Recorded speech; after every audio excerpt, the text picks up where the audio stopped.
You know, we've seen a lot of developers ruin their games in the past, especially when it comes to live service games, but this situation is unique all to itself. Just recently, the Helldivers 2 community popped up, and they're basically calling for the end, feeling as though they've been betrayed by Arrowhead Studios. They just want to sit back and watch the world burn, and to be honest, I'm right there with them. I try to remain as partial as I can be in these kind of matters. I want to get as much perspective as I can because I want to be sound in my judgments, sound in my criticisms, and make sure they're constructive. But in the case of Helldivers 2, I'm at my wit's end. This game started off as one of the greatest releases that we've seen in recent memory, a game that took the world by storm, minus 180 countries, but regardless, it was still a game that, for a lot of players, including myself, represented what we wanted to see more of in modern games, a fairly monetized game, a game that was well supported by its studio, a studio that openly communicated with their audience. But in the case of Helldivers 2, they have just continued to fumble the bag. This should have been a year-long victory lap, yet here we are. So what happened this time? Can it be fixed? I don't know. Let's find out. Regardless of what many games journalists will try to use for their headlines, the crazy highs of 450k concurrent players on Steam, millions of players logging in every day, wasn't realistic for a relatively repetitive horde shooter like Helldivers 2. With that said, the game will be lucky to hold on to what players it has left before the end of the year. A post 2 days ago on r/Helldivers read, "Let the bots advance, let Super Earth burn," showing an image of the automatons only a few planets away from Super Earth, which would mark the end of the game. This post is in response to the latest update, Escalation of Freedom, where they had planned to release new weapons, a new war bond, new biomes to explore, new enemies to fight, new objectives, new difficulties, and a massive enemy encampment. A well-deserved shot in the arm of much-needed content for the game, with Escalation of Freedom being the first major update since the game's release. So with all of this content being added, why are the players upset? Well, that's because this update came with a balance patch and a balance changes to a bunch of different weapons across the game, which lit a fuse of growing unrest. While I'm not going to recap the balance changes themselves, the most notable changes came in damage reductions to the most used weapons by players, as well as the flamethrower support weapon, which, if you've played Helldivers 2, should sound familiar, as this was a major issue of contention when the game got its first balance patch and saw nerfs across all the community's favorite weapons, claiming that they were trying to rid the game of meta loadouts. The community backlash over these weapon changes wasn't received well by the developers in charge of the balancing at the time. They ended up taking to Reddit, trolling the fans of the game in the comment section, going as far as saying, "I am feeding the rage a little bit for my own entertainment here, just so you know." Note that the company did apologize for the developers' comments, and the dev deleted their entire account in true Reddit fashion. Now, while that developer is no longer in charge of balancing, this balance philosophy has stayed with the game, likely spurred by player sentiment, because meta loadouts and meta gamers were scorned at the release of Helldivers 2, as players just wanted to play the game casually and wanted to use what they wanted to use. They didn't want Helldivers 2 to become some type of try-hard game like many other live service games have become. With that said, this is a horde shooter, a power fantasy mixed with survival horror. You are a Helldiver, a dealer of death in a universe that deals it back just as hard. However, when you're noticing that most of your players are using the same weapons, maybe it's not because those weapons are overperforming, maybe it's because everything else is underperforming. Now, I know what you might be thinking, weapon balancing, that's the reason why players are so upset? That's the reason why they feel like Arrowhead Studios has betrayed them? Normally, you'd be right to think that. But in the case of Helldivers 2 and the kind of game that it is, it's unique. Think about it like this. Helldivers 2 is essentially the exact same game that everybody's been playing. There's some added content, mild variety for the most part. You're dropping in on the same planets, fighting the same enemies, doing the same objectives, but all of your weapons are progressively feeling worse as the enemies have gotten stronger. Meaning, as from the player's perspective, the thing that they've enjoyed doing is becoming less fun. And I think that's the biggest problem with this game. They are not balancing the game from the perspective of the player, they're balancing it from the perspective of an Excel sheet. Not the feel of the player and how these weapons feel to use, or using the common sense of, oh, I don't know, maybe the reason why players are using certain weapons more is because those weapons are just objectively cooler. Like, as an example, the railgun. One of the coolest weapon ideas in all of video games. Everybody loves railguns. An arc launcher, shooting lightning out of a gun. Of course people are going to be using stuff like that. Flamethrowers, of course they're going to love stuff like that. So maybe those weapons aren't overperforming, maybe it's the fact that the rest of the weapons in the game are less interesting. And I think that's the case. I think that's what's going on. Well, people use sidearms and things like that in the game. For the most part, most players are just trying to use the coolest weapons because it looks the coolest in the game. It's one of the game's biggest strengths. It's cinematic nature and how cool it looks when you're in some of these big fights. And they need to think about that. You've lost touch with the one thing that a lot of people were looking at you and saying that this is one of the studios that we love because of this, which is the fact that you seemed like you were in connection with the players. You understood the players. But as things have gone on, and I got to eat crow on this because I pushed back on players for a while saying that the first balance patch they did way back when was just a one-off thing. It's obvious it's not, because they just don't understand what the players want. Look at the mech. They ruined it. Thing sucks to use. I can't stand it. The rocket launchers don't work anymore because you can't aim at close range or proximity or anything like that. The rest of the weapons feel less fun to use. The game has just progressively got less fun. And when the game is less fun, what do you have left? And with that, and with these changes, and not listening to their audience, Arrowhead Studios has also lost the one thing that they really had going for them: the trust of their players. Part of the popularity for the game was driven by how clearly and regularly Arrowhead Studios was communicating with their audience. Johan Pielstedt was on Twitter constantly responding to fans, giving feedback, giving updates, and making sure that the game was available to as many players as they could in the rough weeks that were following the game's launch. I mean, you actually had players that were completely okay with how frequently they were getting disconnected. And they forgave the fact that the game could not accommodate that many people with its growing demand.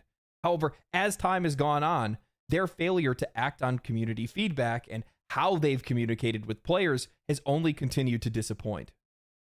It's genuinely crazy to see how things have progressed. We went from celebrating a game made for everyone is a game made for no one and talks about how not to rip off players with microtransactions to Reddit and Discord moderators taking shots at fans that had genuine concerns for the game, developers teasing and purposefully ignoring player feedback, Sony blocking access to the game in 180 countries, and bans over using angry emotes on furry art in their Discord. You had a smash hit, a cultural phenomenon that stormed the scene at the start of the year, and you're slowly but surely starting to resemble the studios that players criticize the most. I'll be honest with you, Diablo 4 and Helldivers 2 going in opposite directions was not on my 2024 bingo card. When you've lost the ear of your player, what do you think are the optics on the recent update and balance changes? You nerf fire damage and other weapons in the game, yet you come out with a fire-themed battle pass. Either players are going to think, oh, I'm not going to buy that because fire damage feels less effective, or they're going to think that you purposefully nerfed the weapons in the game so that you could potentially boost sales for an upcoming war bond. Not to mention, along with the damage nerfs, there was a visual nerf. The flamethrower support weapon before these changes used to leave trails of fire, drip fluid on the ground, and spray realistically. Now, not only is the weapon weaker, but it looks weaker as well with all of those effects removed and a cheaper animation in its place. Helldivers went viral for how cinematic the fights looked in the game. It was part of its charm, and now you're removing that from the game as well?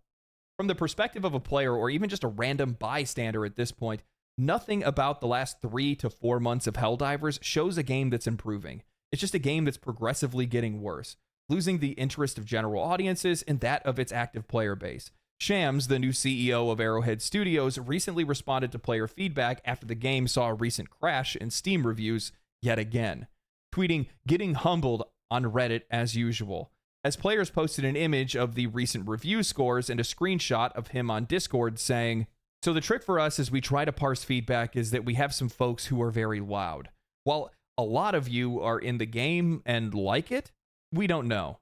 I've noted that people aren't fans of nerfs, and performance could be better, but really, where are we at? We have a lot of folks who are very loud, while a lot of you are still playing the game and like it, ? Players are not complicated girlfriends that are sending you mixed signals. They're playing the game because they like it.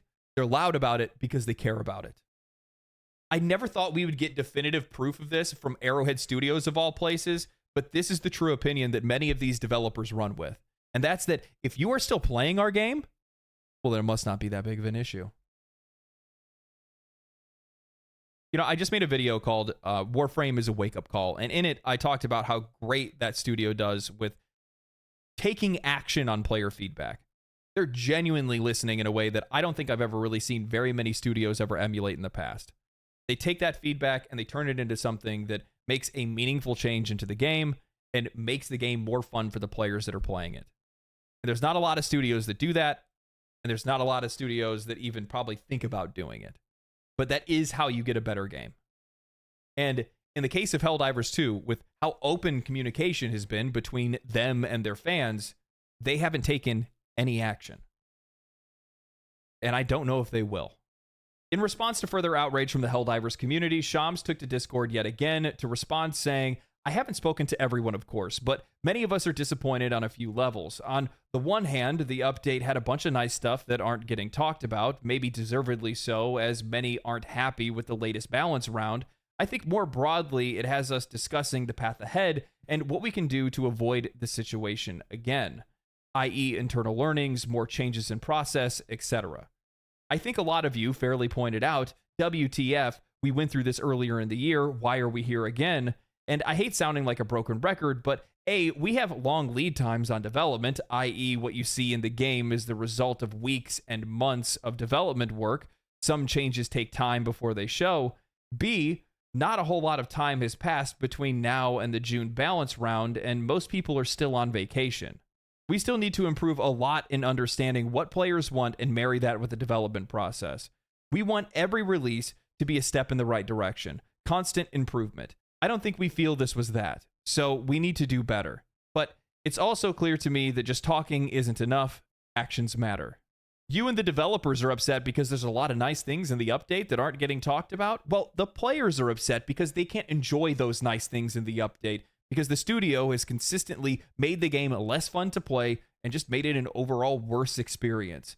Responding to players talking about how you need to avoid this in the future, this is an internal learning, and there needs to be more changes in your process, are all things that Arrowhead Studios has said in the past, and here we are again. For many, including myself, this is nothing other than empty promises, and at this point, I'm just waiting for the obligatory apology letter that's posted on Twitter. I have been incredibly light-handed when it comes to Arrowhead Studios as I've covered this game. I viewed them as a plucky developer, trying to do right by the players, making a few mistakes, but ultimately developing a really fun game and an incredibly united and positive community. With that said, I am now at the point where I don't believe that they understand or respect their audience the way that I thought they did. I viewed past actions from their developers, moderators, and community managers as just one-off occasions, but it's obvious that it's intrinsic to the studio. And I don't think that they have a firm hand on the wheel when it comes to the future of this game. With that said, this is not a channel of pure criticism. I try to remain constructive because while Arrowhead Studios has failed to act on player feedback in the past, I do know at the very least that they are listening and they do want their game to be good. Otherwise, they wouldn't update it as frequently as they do. So with that, I want to give some constructive criticism on things that I believe would improve the game for everybody. First, I'd like to talk about the updates. Initially, I loved the pace of random but frequent updates, new weapons that we could unlock, and things of that nature, things outside of the Galactic War. However, it doesn't seem like the studio has the expertise or the organizational skills to be as ambitious as they are. Game modes that are introduced half-finished with skyboxes that are still visible. Planet hazards, when they were introduced, were completely out of control. Events that barely function, and even if they do work, they ultimately lead to crashing and disconnection issues. It's obvious that things need more time and more testing before they're introduced into the game. And likely, these things should be packaged with major updates rather than just sprinkled throughout. By testing things properly and introducing them with major updates, not only are you going to release higher quality content, but each step, each single major update will feel like a momentous occasion. While some of the things that were introduced in Escalation of Freedom were cool, it wasn't what I would have considered a major update. A couple new POIs, a new event, a higher difficulty. They're just more of the same and don't transform the experience in a meaningful enough way to drive player attention or retention. Something that we can see plain as day when we look at the game's numbers on Steam. Sure, the update brought a few players back, but not nearly as many as you would expect for a major update to bring. Secondly, with how committed Arrowhead Studios is to the longevity and update cadence of Helldivers 2, I think it's high time that they put something in the way of meaningful long-term progression. I think that the best path forward for this would be something similar to Helldivers 1, where players could use samples to level and customize their weapons, giving them added damage, different ammo, or different functionality based on whatever the weapon version is.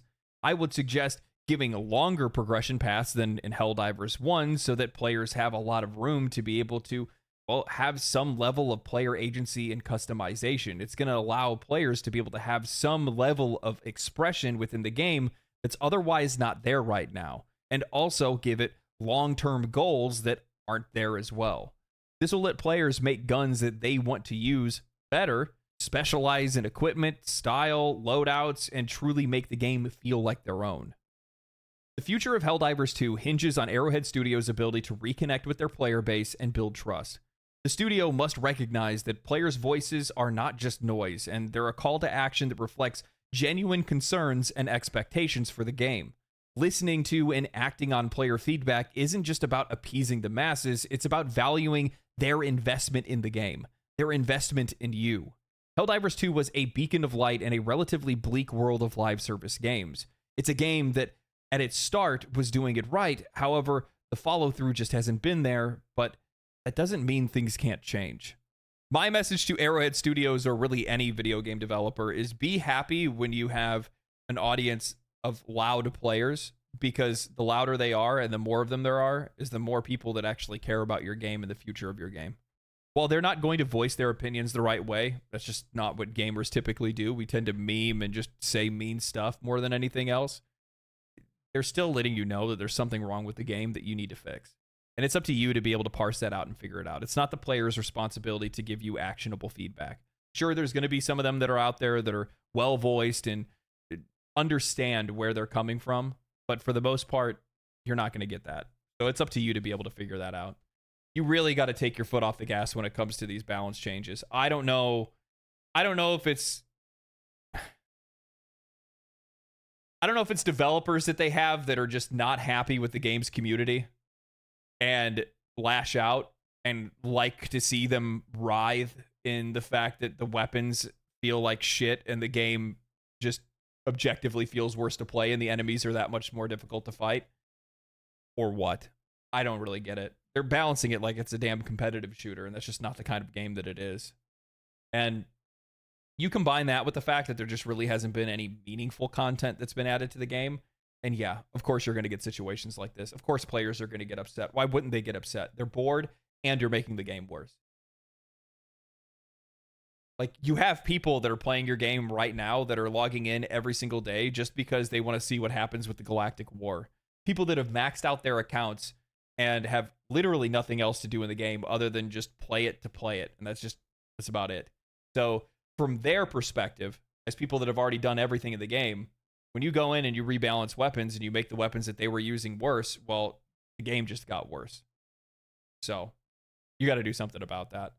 I definitely do think that long-term progression is a key to being able to bring a lot of people back into the game and make a lot of the people that are already in the game enjoy it more, because it gives a lot of room for distraction. It allows them to be able to chase something else and not be so committed to every single thing that changes with the game because there's nothing else that's going on in it. So yeah. Anyway, hope you guys enjoyed the video. Sad to see the game take a turn like this. Hopefully they can turn it around. At this point, where normally I would be like, oh, they definitely can, I'll be honest, I really have no idea at this point. They don't necessarily do the things that I would expect them to do. But I do think that they care about their game at the very least. So let's hope for the best.